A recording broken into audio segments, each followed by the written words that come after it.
Usually we do a little bit of a news recap, but we always do have an icebreaker question. And this week, and I don't think you responded this week, but it was what's your favorite then most hated Halloween candy? I love candy corn. Oh. I'm not a huge peanut butter fan, so I guess I'll say anything. I don't know. I didn't know this was going to be such a stress-inducing. This is why I don't answer the questions. What about when you were a kid, when you went trick-or-treating, what was the first one you would... Anything with marshmallow. I was like, oh, marshmallow's good, yeah. Yuck. Interesting. Yeah, I'm like, no. No marshmallow? I know I don't want the marshmallow. Oh, okay. Yeah, no, anything with the marshmallow. So you'd trade that for something like someone else? I like just straight Kit Kat, crunchy. Okay. Kit Kats. Kit Kats are awesome. Kit Kat's my favorite. I'll say Timm, one of our friends, and I'm not going to go through everyone, but since he is such a good friend and supporter, Timm, favorite Reese's Peanut Butter Cups. Ooh, always great. And most hated, whatever those imposter peanut butter candies and the orange and black wax wrappers. I remember those things. Like they would break your teeth. Ish. Yeah. Toffee. Yeah. They usually had like razor blades in them or something. Right. After I was done with them. Yeah. And if you had any fillings, you wouldn't have any fillings by the time you ate one. Ooh, good. So another vote for peanut butter cups, a vote against Whoppers, which I agree with. I was never a Whoppers fan. I guess. I love Whoppers. Favorite Snickers, most hated candy corn.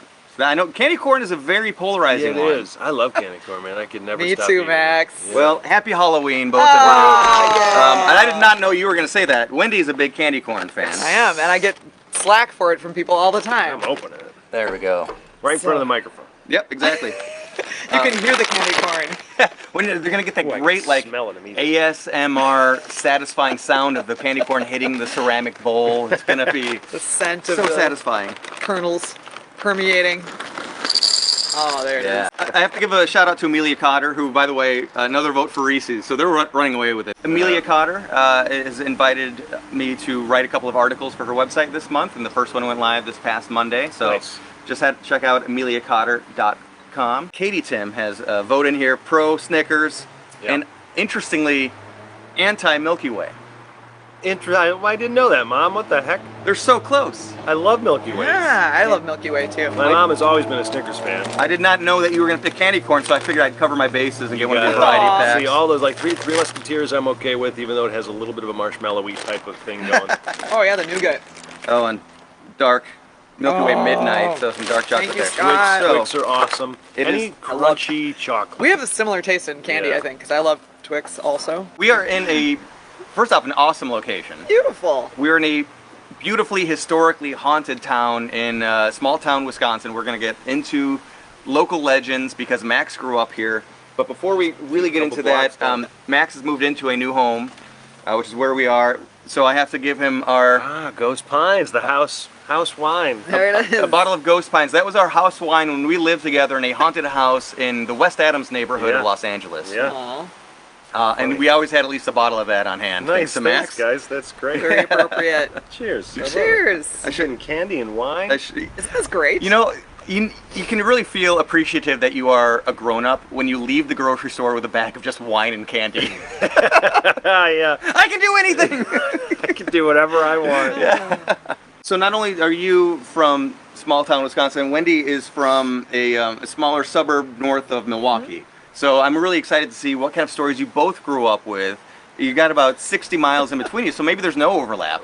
But maybe there is. Wendy and I were joking before this. We're like, I don't think we know any stories that are at least similar. Like Beast of Bray Road, you probably heard about just because of Scott. Right. Later. Yeah. There's a lot of things that I've learned after having grown up. Right. Sure. So, once I was in college, chatting with people in the dorms and, learning about places like Haunchyville and then, of course, the Beast of Bray Road, which when it was happening, I guess I wasn't aware of it because I surely would have remembered seeing like the news stories and things like that. Because it broke in the story about the Beast of Bray Road broke in the 70s, late 70s, early 80s? I think it was early 80s. Okay. Yeah. And then it really became popular mid 80s, like in terms of legend popular. More and more sightings and whatnot, or? I don't know about sightings, but I know it became like, I remember my dad made a t-shirt, I think, with the Beast of Bray Road on Cool. it. That was early 90s, so it was still like a popular pop culture type of thing even in the early 90s. And really, when I'm 6 in 1985 or so, I'm not paying attention to no, that's true. Is He-Man, is all I was... Yeah. But it's not all that much later than that before, even as young kids, you start watching Unsolved Mysteries or whatever In Search Of, or whatever happened to be on the air at that time. Yeah. Yeah. And I remember, like, the book fairs as a kid, getting those little novels. Scholastic book fairs. The Scholastic book fairs, yeah. Totally. And there'd be, like, mysteries and unsolved creatures, and I still have those books. Oh my God. So, but yeah, so I mean, let's I guess set it up in case we do have people watching that don't know about the Beast of Bray Road. It's Elkhart, Wisconsin? Elkhorn, which Wisconsin. is just that way, which is southeast of us. No, northeast. I don't know the directions. I just know landmarks. But Where's the sun? yeah, it's like a 10-minute drive. The Bray Road is probably a 15-minute drive from like this location, and it's just an old country road is all it is. And Bray apparently is a family name, and they still have a farm out there. But the legend is that there was this werewolf type creature that people saw, and some of the accounts are like for real, like these people were not kidding. And then there was this animal control scientist that was called out to like multiple bakers dozens of times to go out and check on things that are different accounts. Wow. And even he was saying whatever it is not paranormal, but it is supernatural. I don't know what it is. Like he used those words, and I was like, so, my eyes like popped. Like what? Yeah, flesh and blood creature. He but said it's not biological, but this is not an animal that we know in this area. It was on its two hind legs. Yeah. And it was keeping up with cars at like 35-mile-an-hour pace, running. I mean, that's effed up. Terminator style. There's a tremendous number of sightings, and very vivid, amazing things. And Erin actually chimes in. I think she's being our research department tonight. She says the first reported sighting was 1936. 36. However, it took Linda Godfrey to be the one to bring the story from maybe just reportings and being filed away somewhere and nobody really looking into it to bringing it out into the public light. Right. And Wendy, you've been able to interview Linda a few times, so do you want to talk a little bit about who she is? And Sure, yeah. No, Linda's gets the credit for, I guess, the popularity of the Beast of Bray Road and for everyone around here and beyond now. People all over the world know about the Beast of Bray Road because she was actually working on the local paper, I believe it was, at the time that the police started getting a lot of reports on this incident of people seeing these bipedal canines. So they were calling the police. So first of all, that's that's pretty extreme. Like for you to see something like that and then feel the need to report it because you're that afraid or that convinced. So she was like assigned to this project to investigate it basically, and so she went and talked to the police and the witnesses and got a lot of the stories, and then she kind of fell into that world where once you're the main investigator or reporter, people start coming to you with their stories. Yeah. You know about that, like with your book. Sure. And so now she's written so many books. The latest, or the one that I interviewed her about, was the I Know What I Saw, and it was all about like I've heard about that. All different eyewitness reports of various creatures and things like that. But she's local to the area, and so she lives like in the Kettle Moraine area. So she goes out and explores and has had her own unique experiences with. Oh, she has. Yeah, not necessarily with the Beast of Bray Road, but she's had some possible Sasquatch encounters. Yeah. Okay. Yeah, and she's just so knowledgeable about all of these cryptid topics, and she's talked to so many people. And the book's really great because she's reporting what people are reporting to her, and there's so many that have so many similarities that after a while you're like, how something's could it? Going on? Yeah, what is going on? Yeah. And now the story I heard about her beginning the involvement was she was, I don't know if she was at a police station or animal control place, but she was doing some other story, and she saw on the desk there was a manila envelope or folder that just was labeled werewolf. And she was like, wait, what's that? Yeah. And that's how she got the first sniff of her eventual major break. I have to say, I have been to Bray Road. I went there with my bandmate Mike, my fellow podcaster. We were in the area for a show, and we just had to go, see it for ourselves, because people reported seeing like glowing red eyes Yes, so there's I've heard that too, yeah. controversy about that because a lot of people say, well, there's probably a car and you saw the taillights or something. But Right. we went down and it is a very remote, very dark, very... It's a rural road, man. It's so rural. Yeah. And there were, like you were just saying about the animal sounds, like we just stood there and listened and it was like, there were some creepy If there's no wind, you can hear for miles, Yeah. man. Right. You know? And it would be as paranormal to see another car there as anything else. Seriously, Yeah. Who's that? I'm more scared of the car than I am the animal. Totally. So, I mean, that's actually a really good way to bring us into this conversation is, it's a place that you'd heard about and wanted to check out. And growing up in your respective neighborhoods, there's so many times that, I finally have a license. Now it's time to fulfill the dare to go see the so-and-so, go to the haunted house or go to the scary woods or whatever. Did you guys have anything like that in your respective schools? Did you have that? I do have one, yeah. I don't know if you ever heard about the witch's house. I mean, no, maybe. When I was in high school, it was a thing to do would be, late at night when you have nothing else to do and you're bored and you're, with your friends. And this was where again? Mequon is where I grew up. Okay. So, and like you've done your bowling for the night and everybody's like, okay, what do we do now? You can't go to a bar. Yeah. Right. So we, there was this, what was known as the witch's house. And it was just a house right on Lake Michigan with a real winding kind of road that led to it. Wow, And that's cool. supposedly there was a witch that lived there, but the reason it was so spooky was because the yard was filled with all these sculptures of many of them like human-like, some of them creature-like. So if you went there at night, you would just see all these statues. Yeah. That is terrifying. Yeah, and the house itself even had like little faces on it and just not what you typically see in a Yeah. neighborhood, but it Yeah. was in a neighborhood. So you'd just be driving God. along and all of a sudden, and there was a big fence with barbed wire and everything, which made it even more appealing because, Yeah, you right. try to get a little peek in there Yeah. and see what was going on in the witch's house. Oh So my God. that was the only place that like I was aware of back then. Sure. And you went So- out as a dare with your Yeah, friends. yeah. Okay. Did you get into the house or anything? Oh no, we were just, we were nerds anyway, so we were like, no trespassing.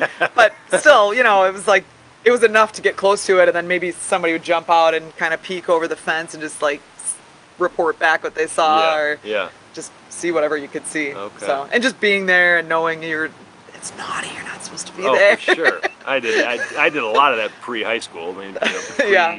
driver's license, Yeah. but nothing having anything to do with ghosts or anything.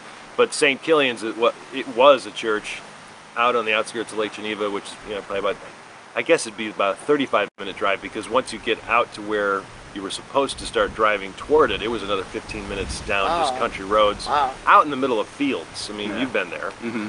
Out in the middle of nowhere, this Remote. tiny 1800 type Oh, of style cool. one-room church, and with this moderately sized graveyard, but just headstones, and there was nothing to it. But I had not heard of this place until we finished a fantasy football draft when I was a senior in high school, and my buddies were telling ghost stories. I wish I remember some of the other stories Yeah. that were told, Yeah. But this one stuck because we decided let's go out and do this dare at St. Kilian. So the dare was supposed to, one of the dares was to go and touch the toes of the crucifix, Jesus on the cross, in the middle of the cemetery.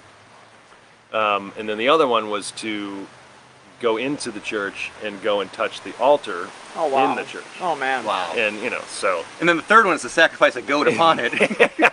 right, one of the freshmen that you have to sacrifice. So me with a group of, I guess it was probably like 5 or 6 other guys, just drove out there, and it was a creepy drive out. It was relatively late, cornfields on either side of you the entire way, until you get up, and there was one spotlight on the side of the church. And so once you clear the corn, you're just in a field, and Oh my gosh. you can see this lit up, spooky as hell church, probably a half a mile away. It's Wow. just this one light in the middle of this field. And you can kind of see the silhouettes of the tombstones off to the right of it.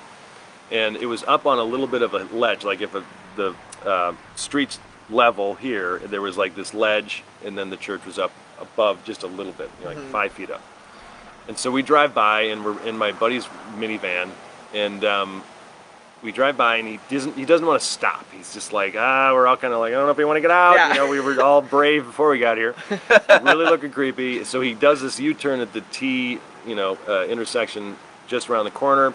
We come back, and he parks for whatever reason on the wrong side of the street, right on the church side. So he's facing the coming, traffic so-called direction. There's nobody out there. We decided to get out. We split up. I think there were 3 people that went up to the front of the church, and then Jeff and myself go to the side of the church. And so we go to the side of the church, and it was probably a night like this. It was probably relatively warm, and I remember it was not windy at all. There was no sound. Okay. And there was this storm window on the base of the church, and there was no window or screen or anything. Like, you just reach your hand in. And we're looking at this thing, and I'm like, just reach your hand in there. And Jeff was not paying attention. And I could tell something was wrong. And he starts to look down at the base of the church. And then he pops his head up, and he looks out in the graveyard. And then bolts to the car. Just starts sprinting to the car without saying anything. And I'm like, whoa, what? And so we all run to the car. Yeah, no conversation needed. Just follow that guy. He just runs. And Don't be the last so we get to one. the car. Nobody gets in. Mark and a couple other my buddies see us running to the car, and they're like, "What's going on?" And Jeff's like, "I don't know, man. It was really weird. I think I heard like Aerosmith," and we were like, "All right, you're freaking out, man." He literally said Aerosmith. He said, "I thought I saw like somebody in the graveyard," and we're like, "Dude, you're freaking out." So we split up again. We go to the same place, and I don't know what the other guys were doing. Jeff and I go along the side of the church. We go back to this little window, and I was about to look into the thing, and once again, Jeff just bolts to the car, and this time does not stop. He gets into the car. My gosh. He Takes was off and leaves you guys legitimately scared. He gets and we all then, of course, get in the van, and he turns the thing on, and he's like, "I swear to God, I saw somebody in the graveyard. Somebody was watching us." And then at that point, we're like, "Okay, that's kind of weird." And he turns the car on, and then from the back of the graveyard, there was this shed, like a storage shed. As Jeff starts to pull away, headlights turn on from the back of the shed. And a car starts peeling out along a path behind the church to get off to the path to meet with the street. And now we're like, okay. Yeah, this is real. This is not a ghost car. This is someone. And we had heard these stories that satanic worshipers used the church, and that was one of the legends, is that they used the bottom or the basement of the church. That black masses would be held there after it was abandoned. Yeah, and like legitimate reports, not just legend. Like a lot of people had actually reported this happening. So this is what's in our head. Yeah. Not coming to ghosts, get you. but these people. A real threat. Yeah. Like, a So we physical peel threat. out, and there are just corn that had not been harvested. So I guess it was late August, early September. So it was tall corn. And we're going through these ups and downs of the street, or the county highway, which you can't really go much faster than 50 in an old Dodge minivan. Yeah, full of people, too. Yeah, right. And so this car gains on us quick. Oh, boy. Yeah. And it comes up behind us, and Mark, my buddy, is in the back, and he's yelling at us, "It's not a cop! It's not a cop! I don't see any lights!" Oh, no. There were no lights on. Scary. This thing's getting right up behind us, and we're like totally freaking out. Finally, some lights come up on the dashboard of the car, police lights. And Jeff still didn't want to pull over, and we were kind of like, I guess we should, maybe, it could be fake, Yeah. Yeah. And so we pull over finally, car pulls in, another police car eventually drives in our direction and turns around, so there's 2 cops. And we were probably a half mile-ish, quarter mile from down the road, church. And corn on either sides. And we're sitting there, and we're like, this is so weird. And we see a guy in full camo, like military gear, headset on, gun at his side, walk out of the corn. Just walked out of it. Rambo himself. I'll never forget it. We were all sitting there like, what? We just were ready to freak out. This guy just walks out of the corn. Obviously a police officer, but gosh. what? How did he get to right where you stopped? We're crazy. sitting there like, oh my God. Long story short, they interrogate us. They get us out of the van, had his hands up, our hands up on the car and everything. Oh my gosh. And finally realized we weren't drinking, we weren't doing anything stupid other than trespassing on this property, which there were no signs other than in the far back of the property. There were no signs that said no trespassing. So we finally are kind of having a conversation with this police officer. Mark gets pulled individually, solo, by another police officer and just gets grilled. I couldn't hear what they were saying, but Mark's face when he walked back from that police officer was stone white, just terrified. And I'm like, what happened? And he said, they asked me, like he couldn't even get it out. They asked me if I put a bomb under the front door. And we were like, what the, like this was a full-on investigation that they were doing. Finally, Jeff asks the police officer, were you in the graveyard? And the guy goes, yeah, I was sitting there watching you guys the whole time. Oh no. And Jeff goes, were you like listening to music? And I heard Aerosmith. And he's like, yeah, I had headphones. Oh, yeah, blaring So apparently. Jeff heard the music. He was right. I mean, From the unbelievable. So we eventually just drive home, and it was more like, oh my God, I can't believe that happened. But yeah, we got slapped with trespassing fines. Sure. But they said that people come out there, and it happened to be a full moon night. Oh, Yeah. just coincidentally. People go out there thinking that satanic, all this stuff, blah, Yeah. blah, blah. And they vandalize the place. Like there was a board in the front of the door blocking anybody to be able to get in. And I will say the toes of Jesus had been cut off. Like people had cut the toes off to prove, hey, I went and did this. Yeah. Oh, I touched the hell out of these toes. Yeah. Yeah, right. That's a Big weird deal, souvenir. man. But anyway, I get it, you know, so that's why they were doing that. But boy, did they scare the shit out of me. I bet, yeah. Absolutely. So for mine, I spent actually all last week talking about the gate in Libertyville, which was my local. You had a lot more legends and stories growing up, right? You know, I don't know if I do have a lot. Compared to Wendy and that's I. the big one. That was absolutely the big Actually, I one. have a question about Yeah, that. sure. Because when you were describing getting to the church, and like, it seems like the journey of getting there Oh, yeah, is enough for to sure. build your imagination and make Yeah. you even more The afraid. And story is more fun than the Yeah. actual thing. Yeah. But like the actual physical arriving at the location, I was thinking it's similar with the witch's house because it's a dark, windy, twisty Yeah. road. And so is the road to the gate like that? Because You know, it's funny that you say that because it's also the first story in my book, so I wanted to make sure I spent some time painting the picture. Yeah. And it's not a windy road, and it's not too far from society, but it is off of the big roads. And what I love about it is that it's a hilly road. So when it gets to those lower points, you sometimes are going through banks of fog, which Oof. continues that's to like spooky. build that. yeah. the funny feeling. thing is that those stories can start to play Oh yeah. and be told on the drive Exactly. out. And that's how people start, oh my God, you're so Especially- right, this is really scary. Right, especially Yeah. young people with active imaginations, Right. as we all were at that age. Like the drive there, you're talking. Oh, I heard the witch's husband and her son Sure. drowned in the lake, and they're Right. standing guard in the yard to kill anybody who like. Oh, okay. Yeah, right. Oh, are you Not guys even sure we remotely wanna true, go? but it's Yeah. like great story. Absolutely. I wanted to briefly mention a run-in with law at a haunted location because it's something that does happen, you know, especially when you're an idiot kid like, you know, we all were. Us. So I was doing the documentary Voices from the Grave back in the summer of 1999. And we went down to this, so this would not be a local haunt we grew up knowing about, but something I learned for the documentary. It was Archerwood Cemetery, and to this day, I think it's one of the creepiest cemeteries I've ever been to. It is in the area. You've always loved like Archer Avenue, isn't it? It is near Archer Avenue, yeah. It's so funny because Archerwood Cemetery is one of the few haunted places that aren't on Archer Oh, Avenue. that is weird. You know, we had been to Resurrection Cemetery and St. James of the Sag Cemetery, which is this big, like out of a fairy tale, beautiful church and cemetery on a hill. And Fairmont Cemetery. South side of Chicago? South suburbs, yeah. Okay. So, I mean, it is a good couple hours south of where I would be coming from as a north suburbanite. Oh, it's that far, okay. Yeah. But then we get to Archerwood Cemetery. And unlike the other ones, you go in and the cemetery office building seems next to boarded up. Like it's there, but we try to go in, talk to somebody, nobody's there. It just feels abandoned, really. The gates were open. It was the middle of the day when we first went, and we walked around. And so the reported hauntings at this location are two. One is a sobbing woman, a woman in white that's just seen walking around crying. So, very sad story. But then also, this is one of the many locations that's on the route of the driverless hearse.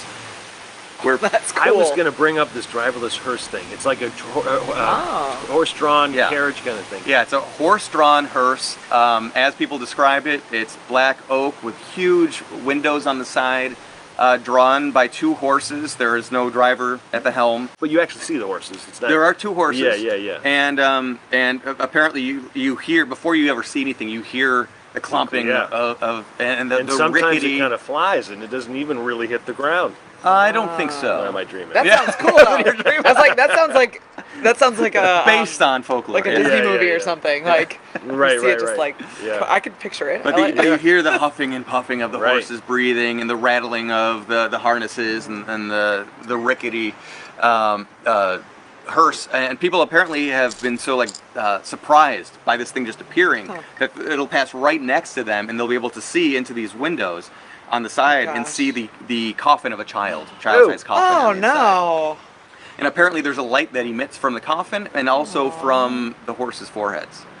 So talk about a vivid concept. That's in the Archer Cemetery? That's in the Archer Woods. What is it supposed to represent? I mean, we have no idea. No idea. But it's seen from, and on a map, it's a big area, several miles. Resurrection Cemetery down to St. James of the Sag Church and Cemetery, the one that I said was like a fairy tale location, and then up to Archer Woods Cemetery, but then also going across the Cal-Sag Bridge. So it's like several miles where people have witnessed this thing, including 3 different cemeteries. Wow. So I think it's one of those one of the few historic ghost stories where people are like, yeah, we have no idea why, but this is what people have seen. That's cool. That seems like something that you've also seen in movies that have nothing to do with Illinois or the. Oh, sure. You've seen that across the country and world, that people have these legends. It's true. And then, you compare it to movies and you sometimes wonder, like with Chupacabra, like, okay, a movie came out and then people started seeing something that was similar to the movie. Yeah. This predates movies. Oh my God. This is going into the 1800s where people are first seeing it. Mm-hmm. When you guys first said the driverless hearse, I was actually picturing like a modern day hearse just with like a little steering wheel. Kind of the Ghostbuster mobile. Yeah, totally. I'm like, that's weird. Nobody's behind the wheel. Right, like, okay, that's kind of strange, but. Don't have to tip. But so first time we go to Archer Woods, in addition to it being kind of like rundown appearing, and again, it was the middle of the day when we were first there. And one of the most, unsettling things to see. Like, obviously, you're at a cemetery. It's full of dead bodies. We accept this.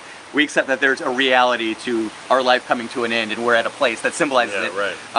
But, a coffin goes into a cement case, and then that gets put into the ground. At Archer Woods, all the cement cases are just lined up outside with, on magic marker, the people's names on the outside of who's going to be put in there. Good Lord. So, not very high class, I guess you could say.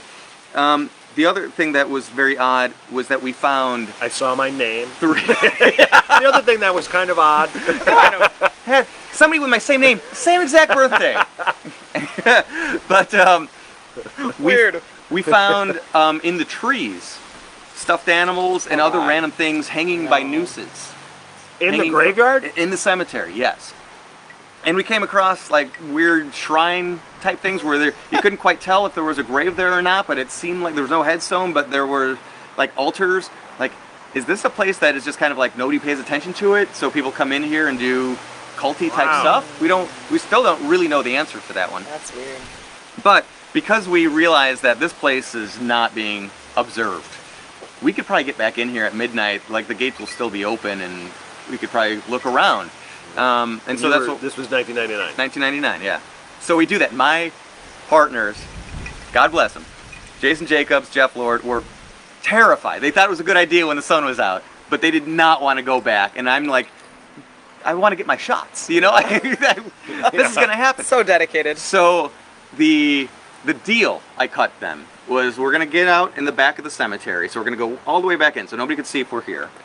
And I don't know why, but I just assumed that the driverless hearse would be along this back portion of the cemetery where there's some wild growth and wooded area. That's weird. So you kind of had a thought about where it might be? But it was based on nothing. I don't know why I thought that. Yeah. Well, that makes it even weirder. I suppose.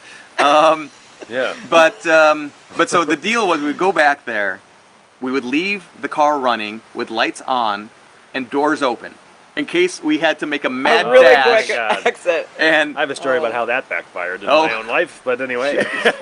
So we're walking back there, and oh my gosh, we see a deer and get the snot scared out of us because we're hoping to not see anything really. Right. But eventually, we see headlights come into the cemetery. And we saw all the stuff of maybe cult activity. We're like, oh God. Oh no. So even though we're facing the exit, they're in front of us now. You had a camera with you. Yeah, I'm rolling. Yeah, of course. And then I see another car coming. Like, oh no, Right. we're gonna die. Those cults love being caught on camera. Yeah. That's what I heard. And eventually, so we, hightail it back to the car pretty quickly, and the first car unmarked, but the second car was a police car.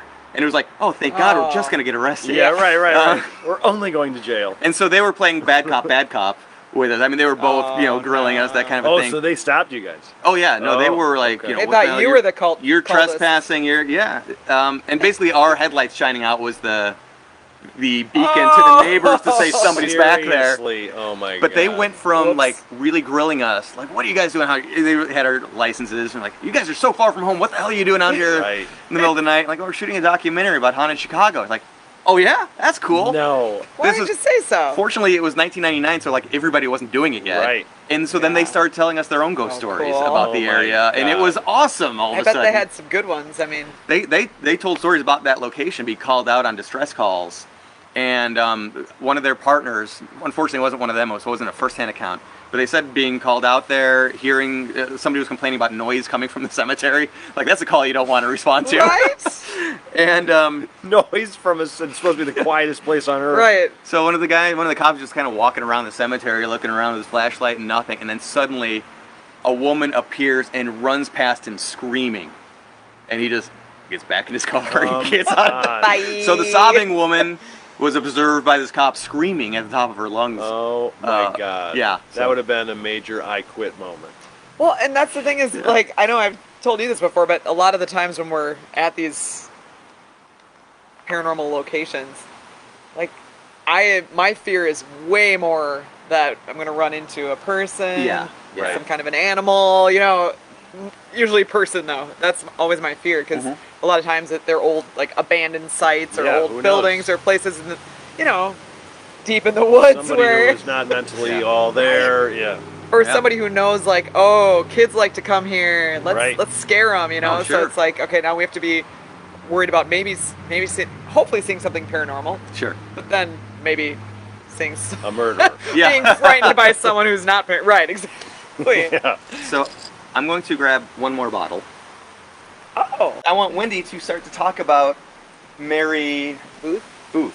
Oh. And then we'll get into Delavan's stories. I don't know what Mary Buth is. Well, okay, so this is new to me, relatively, because I actually, when Scott was talking about this conversation he wanted to have regarding Wisconsin legends, I contacted my sister and I'm like, do you remember places that we got challenged to go in high school because they were scary? And she was just like me, like, didn't remember too much specifically, like, so I did a little internet Googling of that area, and I found a lot of stories about a certain location that's, now I grew up in Mequon, and really quickly I just want to get back to the witch's house. Oh, yeah.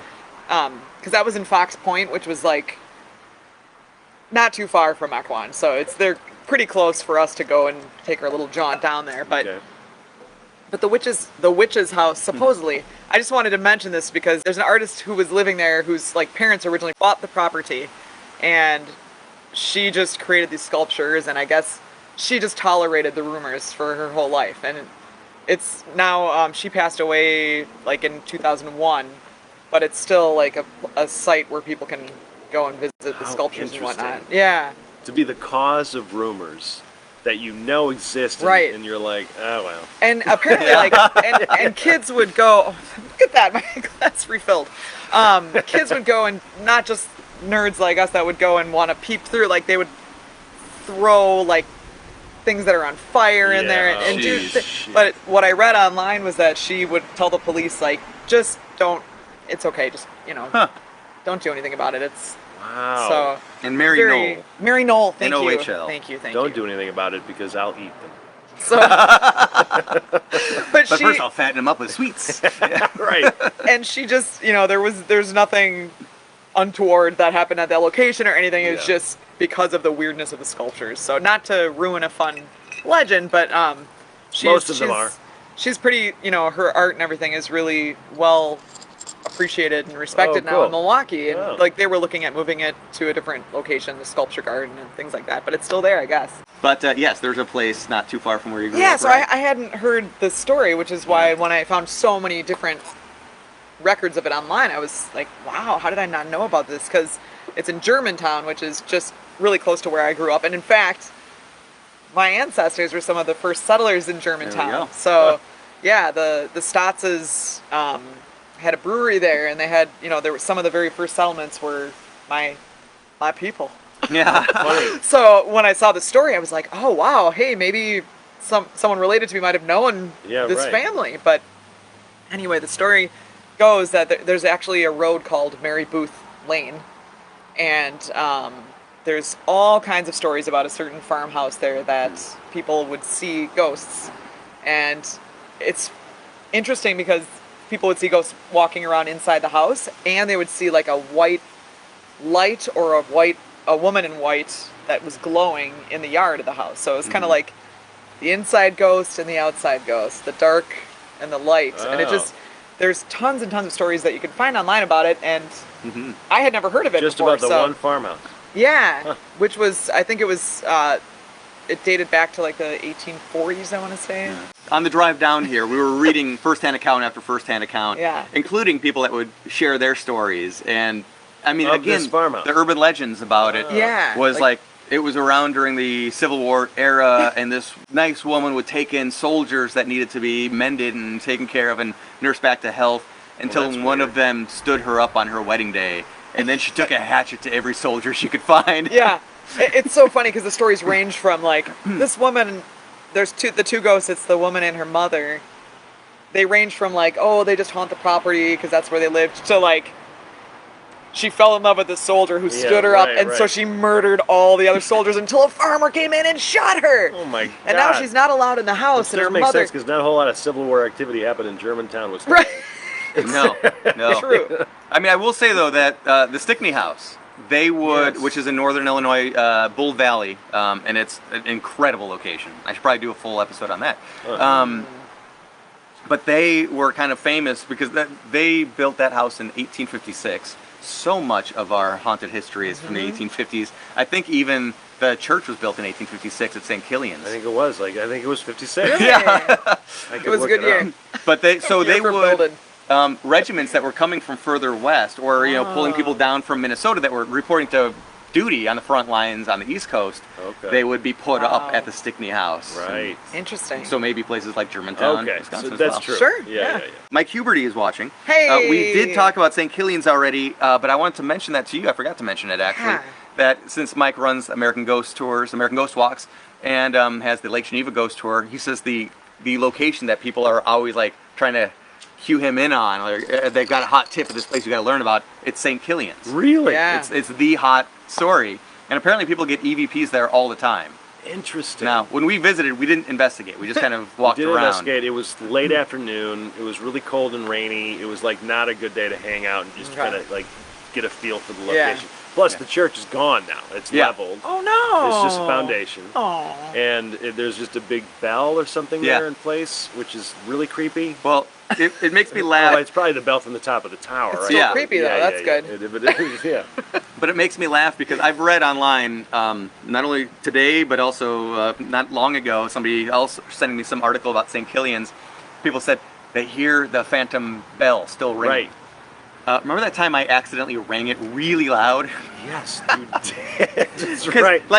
Because you could swing it back and forth, and I didn't know if there was anything in there. Oh, the little because mallet, it was the mallet wasn't Yeah. doing anything. So I'm like, Yeah. oh, it's just it's smart And if then there wasn't one.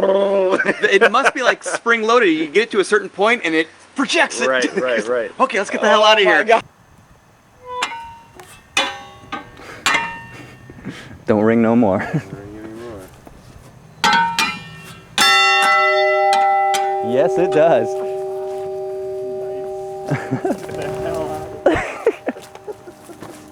It's so wide middle of open. nowhere. Yeah. People could probably hear that bell 5 miles away. That's true. It's flat land. Yeah. Have you ever heard of Haunchyville? No. Haunchy. H-A-U or something? Haunchy. Yeah. So this is fascinating because it's such a unique story. Mike talks about it a lot in his presentations, and he talks about how other places have similar stories, but at the same time, it's not a universal story. And the interesting thing is that the epicenter of it, where it's the location of it, is directly in between where you and Wendy grew up. So not all that far away, half a mile or half an hour for each of you to get to. And it's called Haunchyville? Well, that's the colloquial, yeah. What people refer to it as. Oh, okay. It's an urban legend based in the Muskego area. Okay. Muskego. So, okay, I mean, I know where Muskego is, but yeah. It's basically, the legend is that, what is it, was it Circus folk? Which would make sense. It would actually tie into Delavan well if it was. I don't know if it is, though. Yeah, I'm not sure, actually. But it is a community of little people that live in the Haunchies, if you will. Really? And apparently, if you go down the road, you'll see these, to scale, small houses. No. And the stop signs are, like, lower. Get out of town. Yeah, that kind of thing. Mike was the first one that told, like, I had heard it from, which is weird because something that unusual you would think would have traveled to, a half an hour away. Yeah. Like, we would have happily driven a half hour to crazy check that that I've out. not heard that. But the big... Yeah, it ramps up, though. No, you go ahead. Well, so help me out, though. This is going to be a tag team effort. Okay. There was a murder scene discovered, was it? Is that true? Well, Not that's true, but I can't say it's true, but yes, part of the the story. story. The story. So a body was found. Oh, I'm remembering. Yeah. Yeah. See, this is the beautiful part of the story that gives you the chills when the story is. And this is also how great legends and folklore work. It's like, I think I heard somebody tell me a thing, and then you end up inventing parts of it to fill in the gaps. Right. The aliens came. Right. If they caught you trespassing and snooping around their neighborhood, they would lop you off at the knees. So they cut you down to size. They cut you down to size, quite literally. And there's the legend, the additional legend of finding like a murder scene is not only finding the bloody remains and body and whatever action went down in the killing, but a message painted on the side of, I think it was a barn.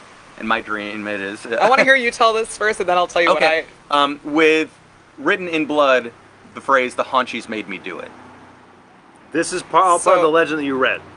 And heard from Mike, really. And so this is actually really a great lesson in like passing, folklore, passing things along because, because the way I have it in my mind is that same thing, but it was like the farmer, so like a person who lived on the property or whatever. A full-size human being. Yes. Okay. Hanging.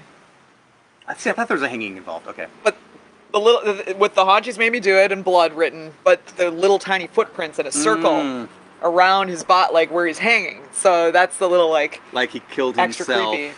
Or like they, like I don't know if they were doing a dance around him or what. They compelled him to kill himself. Yes, exactly. Like but also another part of the legend is that there's some kind of like a guard that's like they call him like he was like a blonde, like a white-haired kind of albino guy who would protect the Haunchies. So he would kind of wander the grounds with his gun. I had read this somewhere else actually that he was kind of like this is a movie and this waiting goes to be written. Yeah, and I was gonna say if you're seeing any clues like that was actually taken from Tolkien. Yeah, just let us know. Yeah, right. But that part of the story I find extra weird too. So I don't know if like some student, high school students like went down and maybe someone who lived locally was just tired of like kids joking around. So they're like, right. He was just really pale. Yeah, like just legitimately just wanted to scare kids away. Really quickly, Dan Malone says, "Believe it or not, I've actually heard of this." Hey, all right. Really? And then also Katie Maloney chimes in. Yeah, I saw Katie. Resurrection Cemetery in Justice, Illinois.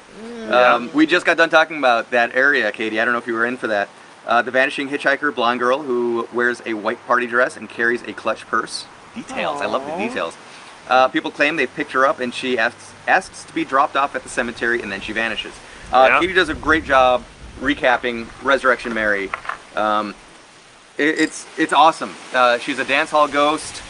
Usually, she originally seen at the O. Henry Ballroom, and then once that burned down, she was seen at the Willowbrook Ballroom, which is where Wendy and I met.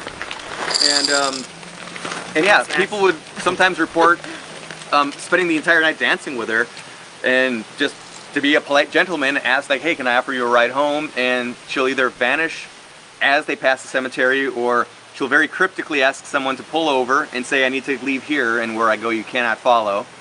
The befuddled dance partner just sitting behind the wheel. Like, Wait a minute, I invested all night in this? It's a pretty solid excuse. Daddy brought, I'm Yeah. I'll give you that one. But she'll then leave the car, walk up to the gates of the cemetery, walk through the gates, and then vanish on the other Now side. that's an exit. I mean, there's actually a lot more ghost stories with her, including being struck by cars, just really horrific stuff. We are just completely burying the lead in more than 6 feet, because we are in Delavan, Wisconsin. We haven't talked about Delavan, Wisconsin yet. And I don't know if you can hear Ooh, the the leaves wind, are but we've falling, got a too. spooky windy night here in Delavan, Wisconsin. It But is. Great for ghost stories. I We need the grew up first. here. My sister who lives, so the property here has 2 houses on it. One of the houses is here, another house is there. This is going to be my kind of Wisconsin home. I live in Los Angeles most of the time, but I grew up in Delavan, literally, I guess you could say 2 blocks away. We lived in the same house for about 24 years, I think, 25 years. The town is the circus capital of the country. And the irony is that no circuses were ever performed here. So this is where all of the circus people would meet up over the winter, and they would stay here. And then once the spring thawed, they would break off and go toward Madison, Milwaukee, Chicago, throughout the rest of the country. Because Baraboo is usually what we think of because of the Ringling Brothers Yes. had their... So it was Ringling, and then Barnum, and then the Baileys, and then I think there were a couple other. There's a plaque out here that says there's like 130 troops or something God. that came and made their way through this town, but they would just live here during the winter and not, But with the animals, like they had all the animals here, and when the elephants died, the legend is, whether this is true or not, is that if the elephants died while they were here, they would push them into the lake that's just like literally stone's throw behind this house. And there are still bones apparently in that Scuba lake. diving expedition. Yeah. It's only a 6-foot deep lake, so some we can just archaeology. walk into it. Some muck too, I'm sure. Oh my God, it's basically a giant pond. But anyway, that's the town. We've got this giant elephant in the middle of town. The giraffe too. And the I saw the giraffe. The drinking fountains used to be open mouths of lions. They took those drinking fountains out. Oh. But it's a really sweet little town. We've got a brick road, down the middle. It looks like something you'd drive through Old West, Yeah. But the house, charming as could be. really, it's very charming. The two buildings down from here is the oldest building in Delavan, and it's just a complete disaster. And they're going to tear it down eventually, and they're going to build it up in its likeness. But and then there's a hotel that they're repainting now. That apparently Harry Houdini, you know the story better than I do, stayed in the basement. Okay. I think it was in the basement or Well, something. I remember so Houdini, and I wanted to definitely make sure we talk about Houdini today. Yeah. First off, not to end with his death, but he passed away on Halloween, so we're coming up on his death anniversary. Right. So I do want to do a purely Houdini episode sometime, maybe early November, to commemorate, because he's got an incredible history all over America. Oh my gosh. Houdini has. But his family moved to Appleton, Wisconsin when he was young. And Houdini, being Houdini as a kid, he wanted to run away from home and join the circus, so he ran away to Delavan. Right. And he was discovered sleeping in some town. It's so weird. of all places. Isn't that crazy? That's where they all stayed. All the circus people were here. That's where you man. network with Yeah. people, Yeah. And he had to be like 10 years old, 12 years old. I mean, he was young. Aww. And some couple out here discovered him sleeping in like under an awning at a storefront. Aww. And maybe it was of that hotel. I'm not exactly sure. Right. But yeah, there was a family that just like took him in and said like, yeah, we'll take care of you. Usually today you would call the police. God forbid. Yeah. Right, yeah. And my favorite Houdini story that doesn't involve magic or escapes or anything like that is, he's, again, probably like 12 years old. The family decides to try to help him out, get him a job. They said, we got some friends that own a general store in Beloit. We'll get you a job over there. I don't know if he quit, or I don't know if he was only needed for a short amount of time, but he came home, which he walked home. And at that point, the matron of the home said, "Oh, did Back you to Delavan? walked back to Delavan from Beloit?" God. Yeah. Which is how a ballpark as the crow It's a flies. solid 45-minute drive. Sure. 40 minutes. So we're talking like camping overnight. This is a 4 or 5 day trip, I'm sure. Jeez. So, so he comes home. The matron of the home says, "Oh, did you see the letter? Did you get the letter that we sent you?" And he was, as a little kid, like, No, I didn't. He had left before the letter got there, and he was so excited to get a letter, he walked back to Beloit to retrieve the letter and then walked back to Delavan. So Come on.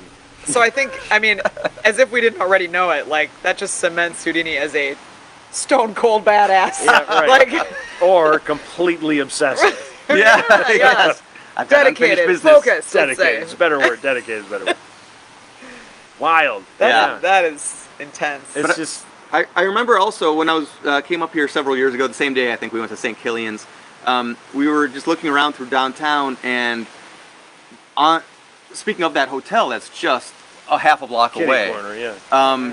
there was a story that we came across about a death that happened because somebody was doing some sort of a hot air balloon act and some like death-defying stunt, and he fell and fell onto the hotel and died there. No. Yeah. Gosh. What? So we have I did to. not know I don't know that if there's. story. I don't know if there's any ghost stories associated with that hotel, but I mean, Max, keep your ears If you and look eyes at open. it, you're just like haunted. Like Yeah, it immediate, looks- it's haunted. Totally. It has that look to it for sure. it is a Wild West kind of look. Like I could see that in It's Virginia a City. Or total something. Wild West style. It does not look like a typical hotel. Yeah. But knowing that someone perished in such a dramatic way there, like, Yeah, with a crowd watching, I'm sure. wow. Oh my God. Trauma. Yeah. So this little sound, man, it never like exploded. It never got huge. It's this teeny little thing. And the house I grew up in was legitimately haunted. My personal experience that I know I can speak to, because the other stories I would be talking about, my sisters and my mom experiencing them, so I'm sure I probably wouldn't get them perfect, but the one experience I can say is that I was 21, I think maybe 22, and the reason I remember this so clearly and why I'm so positive this thing happened is because for one, it was the summer that my friends and I partied the hardest we've ever partied in our lives. It was like it a was good the year. most fun That summer sounds like a we've had. tagline on a movie poster. Yeah. Seriously. It was the most fun that we had from a party standpoint by far. Ever. And the reason I remembered this one night when I came home, I was staying at, it was my house, but my parents lived there. But the reason I remember it so vividly is because I came home kind of joking to myself that it was 1:30 in the morning and I hadn't had anything to drink. I remember walking up the stairs thinking, wow, yeah, I didn't have it's kind of weird. But then my sister Erin and my nephew Joey, who both live in this house right here. Joey was probably, when in 2000, he was probably 8, 7, I don't know, I can't remember how old he was. He was born in 93, so yeah, he's probably like 7 or 8 years old. And so I remember thinking, I don't want to wake Joey up, so I want to try to be, quiet. I go in, and I had to go kind of past his room a little bit, around the railing, down the hall to my room. And I remember thinking, as I was laying down, I hope I didn't wake anybody up. And as I was putting my head to the pillow, I was not asleep. I just want to guarantee this to everyone. Yeah. I'm absolutely positive it was not a dream. I was laying facing my bedroom door, probably from here to you. I was relatively close to the bedroom door. And I hear some movement on the other side of the house, and I'm like, shit, I probably woke Joey up. And Joey would every now and then go into my sister's room, his mom's room, but he would have to go by my room to get to Erin's. There was this open concept upstairs where it was a railing, kind of like a square, and you could look down the staircase. Oh man. And so Like every horror movie. a little bit, and all the bedrooms were on the edge of the house, and so the middle. It was an old boarding. It was a boarding house, literally in the 40s. But so he would have to walk past my room to get to my sister's. So I hear this movement on the other side of the house, and I remember thinking, shoot, okay, well, sorry, what are you gonna do? And I hear him, what I thought was Joey, kind of getting out of his room, and then something turned the corner toward my room, and it was like no longer Joey. Like it was an adult, heel to the floor, sprinting. This was a heavy, Oh my gosh. something was wrong type of, I need your help. Not what you want to hear at 2 in the morning, sprinting right? to my room. And it spooked me so much that I actually sat up like, whoa, whoa, whoa, what's going, Yeah. And I waited there, and it stopped right outside my door. Oh, God. It did not continue down the hall toward my No. sister's. I did not hear him go into my sister's. Because I could, every time Joey woke up in the night, I could hear him even whisper, like my sister would whisper to him sometime, and I would be able to hear it. Because I was like listening for all of that. And I was sitting up in bed like, okay, like I've got 3 options here. Either there's a human being standing outside of my door right now, which is still... Intruder. What are you maybe? doing? Yeah. Some ghost is now in my room because it just ran in.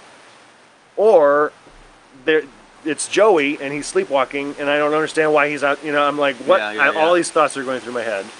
And so I just laid back down waiting to hear any kind of movement on the other side of the door. Nothing. There's nothing. And so somehow I fell asleep. I was scared out of my mind. And then the next morning, Aaron had known about all these. We would hear noises almost every single night in that house at the same time. Oh, gosh. And it was the same type of noise. And for the 20 plus years that we lived there, it was the same. Just house noises? Or? It was much more than house noises. But so the next morning I said, hey, Aaron, did Joey go into your room last night?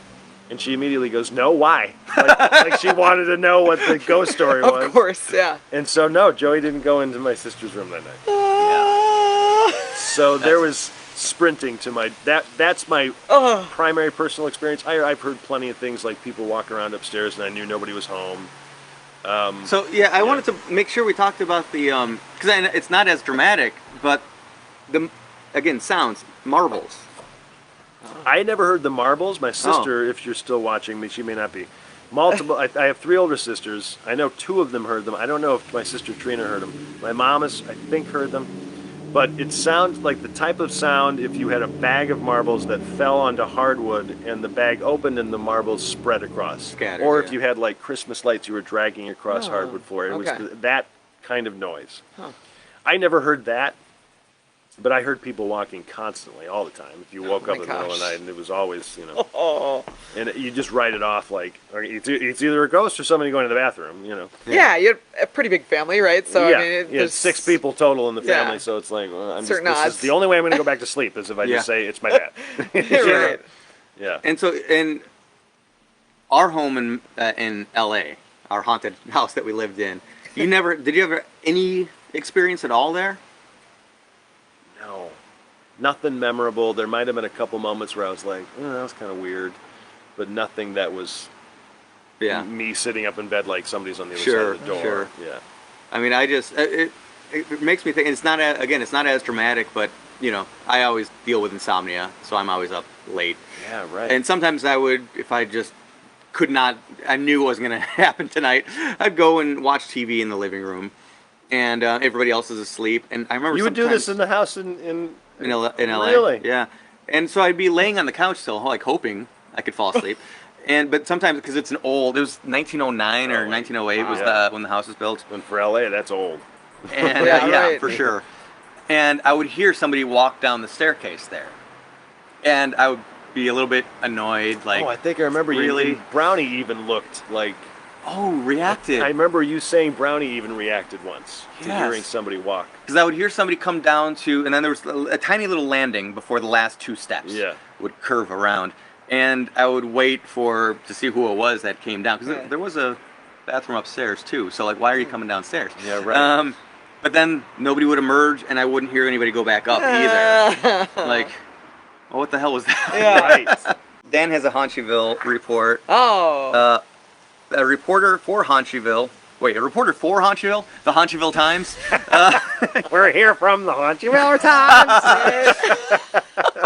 went into the woods in 2010 and found no trespassing signs and stone huts, possibly giving rise to the legend. 5 years later, in 2015, he went back and everything had been bulldozed and turned into a mundane subdivision. Oh, that's no fun. He said the legend had been on the wane ever since then. He also mentions accurately, and this is a good detail that we both missed, the street where you would allegedly see the small houses was on Mystic Drive. Yeah. Not in the world. That probably, like that. Oh yeah, like that alone sometimes can. Right. Like I was very excited. We went on a hike this past weekend, and we passed the street Troll Hill Trail or something like that. Like, yeah, I'm in. Like, who's not going to follow that road? I mean, you kind of got it. That's the weirdest part of this town, is knowing that so many people that were a part of the circus, so many different souls came in and out of this town. Yeah. And my house, not necessarily during circus time, but my house itself was a boarding house for multiple decades. And so all of the bedroom doors had deadbolts on them. Oh, wow. And that's people rented the rooms, and they would Sure. live there. And Like a hotel kind of, It right? was a hotel. There was one bathroom upstairs. There was one master bedroom with a tiny little like quarter bath, and that was where the matron lived. Sure. And it was always female owned. The weirdest thing, the house was Wow. always had a very strong female All right. presence, and there is a woman in black apparently that haunted the house. Okay. I shouldn't say apparently. She did. Multiple people in my own Yeah. family saw her. People you trust. My sister woke up with her floating over her Oh, gosh. in bed. That's a whole other story that I could go into. Wow. But no, just the amount of people that have come through this town and our lake. It was a booming entertainment business in the 30s and 40s. Like Louis Armstrong and major entertainers would come Cool. from Hollywood Sure. and perform on our lake, which That's is just Delavan amazing. Lake. So it's just kind of like one of my friends from college in high school joked that Delavan, Wisconsin is the center of the world. Because the weather you always have, it's weird if you just follow the weather. Okay. You get hurt, like tornadoes and really terrible weather in all the surrounding areas, but like Delavan's always in the Oh, it's middle. protected zone. It always gets like kind of bad weather. I'm waiting for a lightning bolt to strike right behind us. Right? Or just like all of a sudden it just starts pouring on us. Like, Yeah. okay. Right.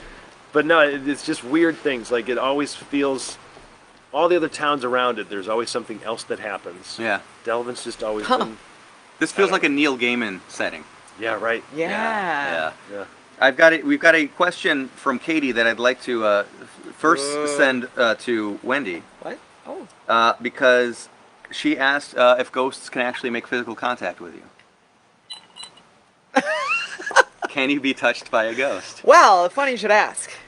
What? I don't know this story. Oh. This is a brand Max, new story. Yeah.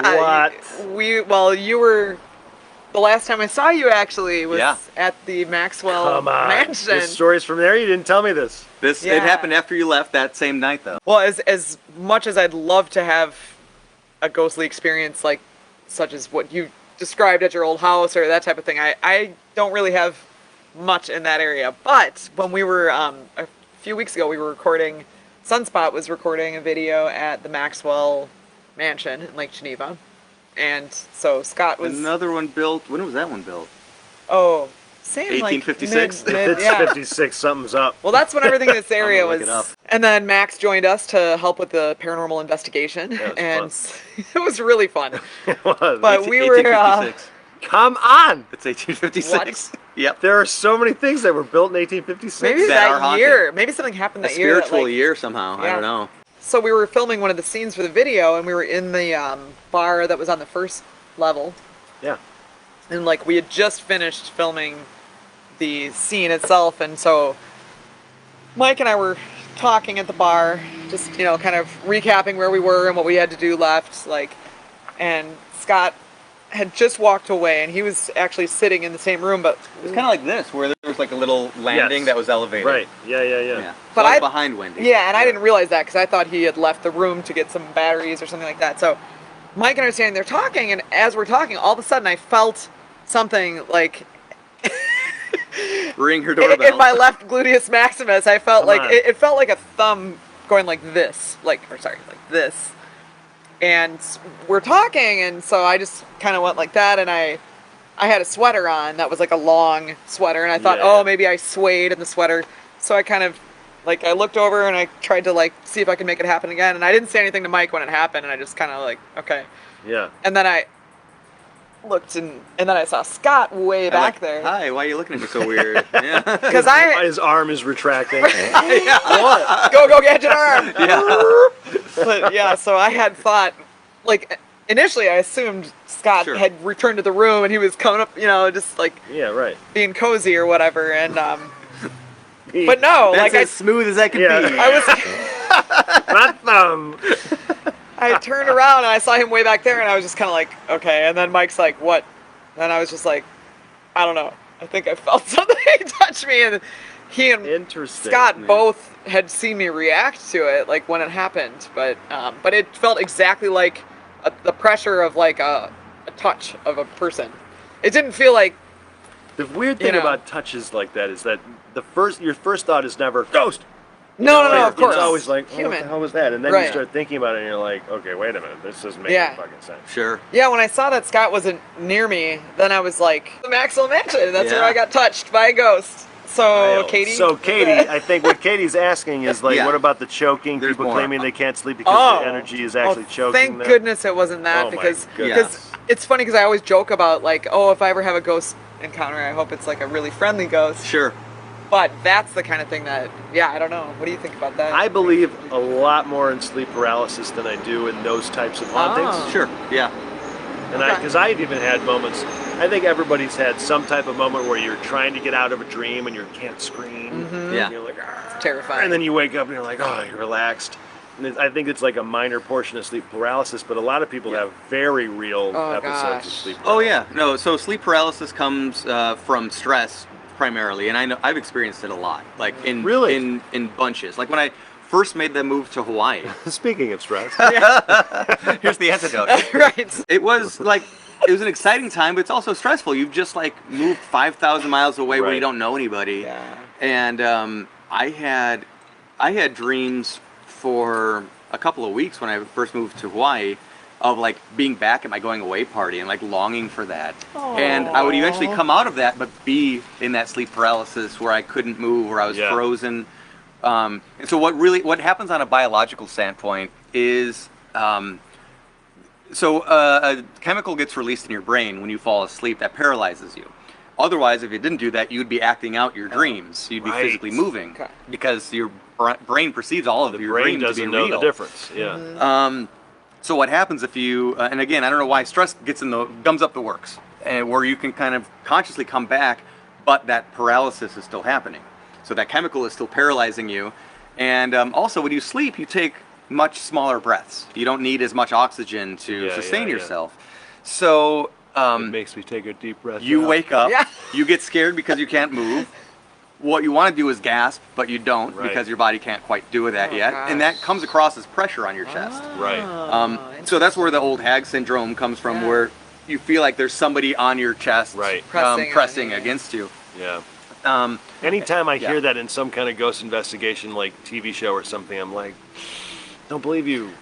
I It's think hard to stress, know when and you- I- And especially if you were asleep, then you could be in that semi-conscious state Yeah. where you're right. like seeing things Yeah. that aren't necessarily. for sure, yeah. No, so I mean, but physical contact does happen. I'll say my mom has a story when I brought a group of people down to Bachelor's Grove, and we had a handful of incidents throughout that evening. It was like late afternoon when we got there, and we left after sundown. And a little ghost investigation trick I always do is announce when you're about to leave, because that's when the activity frequently picks up. Really? Like if there are entities that are just kind of like standing back, waiting, just observing, it's like here's your chance to like make your presence known. And so I said, okay, here we go. Let's do just one walk. It's only 1 acre, so it's a very small cemetery. Let's do one walk around the perimeter, and then we'll leave. And on that walk, my mom said she felt someone grab her pinky and squeeze it. Oh wow. So, but she didn't say anything in the moment because she didn't want to freak everybody else Right. out. Well, in terms of Maxwell Mansion, I mean, I was just Yeah. thinking about this last night. As I Yeah, was Max, going- we as never I was even going to got to sleep. do like a recap Yeah. with you. It on was that. download. So cool because there's a thing called the Estes method where you have one person put on noise canceling headphones and then a mask, and then you put that person in a separate room, and then you have another person or two people in another room, and a baby monitor so you can talk, between rooms. So the people in one room are going to ask questions just kind of to the ether. Then the person with the headphones and the mask on can't hear those questions, but they're just listening to really fast frequencies of the radio spinning. So you're like the antenna kind You're of. just seeing if you hear anything.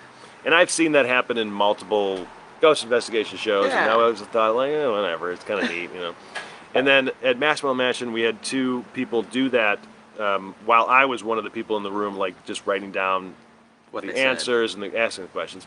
And then the girls asked me, "Do you want to do it?" And I was like, I'm always so like hesitant to do things first. And I'm like, oh, I don't know, I guess so. Good job, One Max. reason was because it's up in a scary effing attic of an old 1956 mansion. And I'm like, I'm going to sit in the dark up there. I don't know if I'm going to do that. But I did.